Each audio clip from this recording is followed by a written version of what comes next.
వాడు అంతటి మంచి అది ఉంది కదా.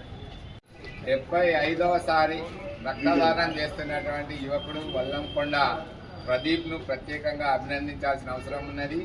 మరి రక్తదానం చేయడంలో నేను సైతం ముందున్నా అంటూ మరి ఎవరికైతే రక్తం అవసరం ఉందని యొక్క రక్తం డొనేషన్ గ్రూప్లో మెసేజ్ వచ్చిన వెంటనే అది హైదరాబాద్ కానీ వరంగల్ కానీ జనగామ కానీ తెలుసుకొని మరి తనంతటా తానే ప్లేట్లెట్స్ను మరి డెంగ్యూ సీజన్లో ప్లేట్లెట్స్ను ప్రతి 15 రోజులకోసారి ఇస్తూ ఇప్పటికీ 75వసారి రక్తదానం చేస్తున్నటువంటి ప్రదీప్ను ప్రత్యేకంగా అభినందిస్తున్నాను.